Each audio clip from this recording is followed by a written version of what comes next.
Friends, सबसे ज़्यादा problem तब होती है जब हम नर्सरी से प्लांट लाकर लगाते हैं और प्लांट में एक बार फ्लोरिंग होने के बाद उसमें फूल आना बंद हो जाते हैं। तो आज मैं आपसे चर्चा करने वाली हूँ कि आप अपने पौधों पर किस तरह से ज़्यादा फूल पाएँ, किस तरह से उनकी केयर करें और ऐसे कौन से घरेलू तरीके हैं जिनके यूज़ से प्लांट में आप लगातार फूल पा सकते हैं। और फूल ही नहीं, यदि आपने फल वाले पौधे लगाए हैं या सब्जियों वाले पौधे लगाए हैं तो उनमें भी इसका यूज़ कर सकते हैं। छोटे छोटे घरेलू तरीकों और घरेलू नुस्ख़ों की मदद से हम अपने प्लांट को बहुत ही अच्छी ग्रोथ दे सकते हैं और उसे फूलों और फलों के लिए तैयार कर सकते हैं।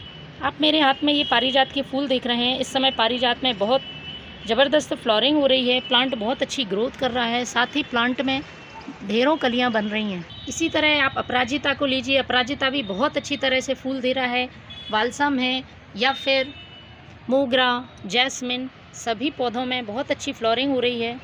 पौधे ढेरों फूल दे रहे हैं। तो इस तरह से यदि आप फूल चाहते हैं तो आपको कुछ केयर टिप्स अपनाने होंगे, साथ ही कुछ चीज़ों का जो कि बिल्कुल ऑर्गेनिक चीज़ें हैं उनका यूज़ यदि आप समय समय पर करते रहते हैं तो प्लांट में भरपूर मात्रा में आप फूल पा सकते हैं।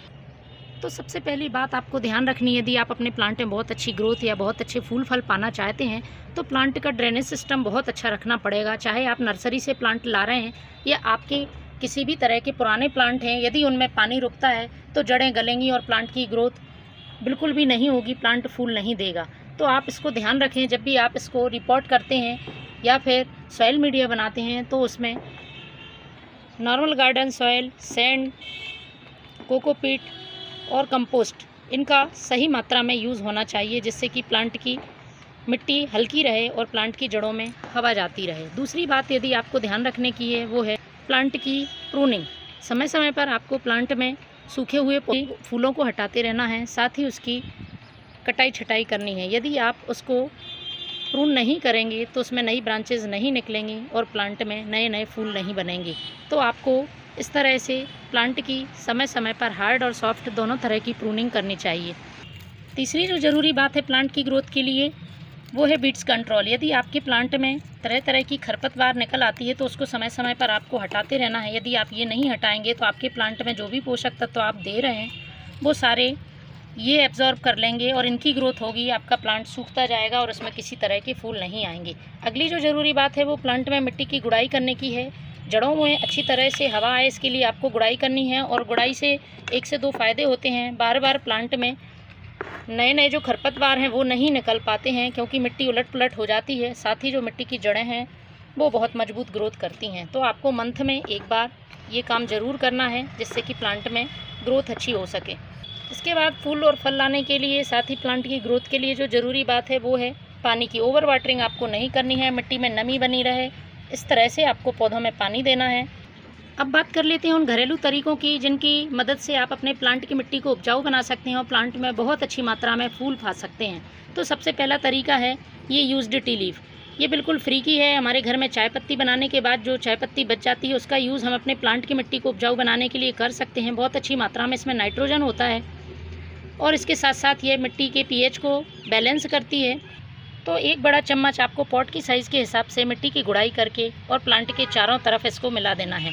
गुलाब, गुड़हल, सारे फूलों वाले पौधे, अपराजिता, इन पर बहुत अच्छा वर्क करती है। ये सबसे अच्छा तरीका है हमारी मिट्टी को उपजाऊ बनाने का, तो इसका यूज़ कर सकते हैं। दूसरा तरीका जो है प्लांट में आप नींबू के रस का इस्तेमाल कर सकते हैं, लेकिन ये जो मैं तरीके बता रही हूँ सारे इकट्ठे इस्तेमाल नहीं करने हैं।